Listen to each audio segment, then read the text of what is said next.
Guys, India में जो भी बड़े बड़े फ्रॉड हुए हैं उनमें एक चीज कॉमन थी, वो ये कि ज्यादातर स्कैमर्स फ्रॉड करने के बाद यूके भाग जाते, फिर चाहे वो विजय माल्या हो या फिर नीरव मोदी। लेकिन अब सवाल ये उठता है कि यूके ही क्यों? दरअसल ऐसा इसीलिए क्योंकि यूके में किसी भी क्रिमिनल या स्कैमर को 2 मिलियन पाउंड में गोल्डन वीजा मिल जाता है, जिससे वो आसानी से यूके में एंटर हो जाता है। और यही नहीं, यूके गवर्नमेंट भी अपने अनएथिकल टाइप के नियम और कानूनों से इन लोगों की मदद करती है, जिससे वो आसानी से फ्रॉड मनी का यूज करके वहां प्रॉपर्टीज खरीद लेते हैं। सिर्फ यूके ही नहीं, दुनिया में कई ऐसे देश हैं जो इस तरह के स्कैमर्स को मदद करते हैं, और इन्हीं स्कैमर्स की वजह से इन देशों की जीडीपी में ग्रोथ होती रहती है। अपने इन अनएथिकल रूल्स एंड रेगुलेशंस को बदलने की कोशिश नहीं करते। दोस्तों, 1576 का हल्दी घाटी युद्ध इतिहास का सबसे कठिन युद्ध माना जाता है, लेकिन बहुत कम लोग ही ये जानते हैं कि युद्ध से पहले अकबर ने महाराणा प्रताप को कहा था कि अगर आप हमसे संधि करते हैं तो आधा भारत आपका रहेगा।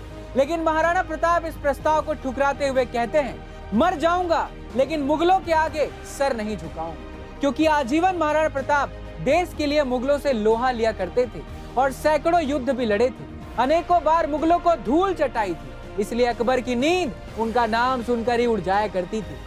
एक बार तो अकबर ने यह तक कह दिया था कि अगर महाराणा प्रताप और सैनिक गुरु जयमल मेड़तिया मेरे साथ होते तो हम विश्व विजेता बन जाते।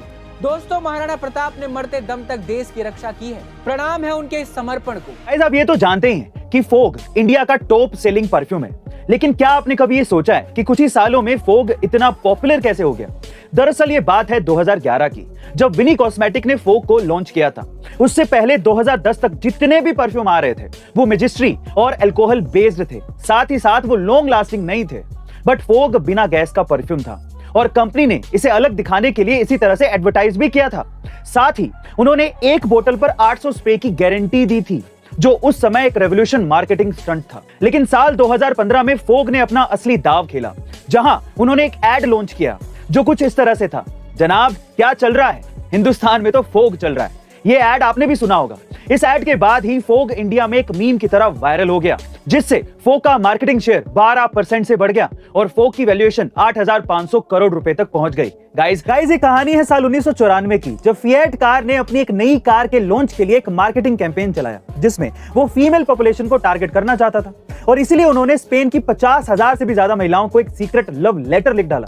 इस लेटर के जरिए वो उन महिलाओं को ये बताना चाहते थे कि ये लेटर किसी मिस्टीरियस आदमी ने लिखा है जो उन्हें कई दिनों से फॉलो कर रहा है और उनके साथ टाइम बिताना चाहता है। फिएट 4 दिन बाद एक और लेटर भेजकर इस सीक्रेट को रिवील करना ही चाहता था, लेकिन इससे पहले ही सिचुएशन बिगड़ गई। कई कपल्स के बीच में इस लेटर को लेकर सीरियस आर्ग्यूमेंट होने लगे और हजारों महिलाओं ने अपने आप को घर में लॉक कर लिया, सिर्फ ये सोचकर कि उनका कोई पीछा कर रहा है। फिएट समझ चुका था कि उनसे बहुत ही बड़ी गलती हो चुकी है, जिसके बाद उन्हें उन तमाम महिलाओं को माफीनामे के साथ फाइन पे करना पड़ा। गाइस, इसीलिए तो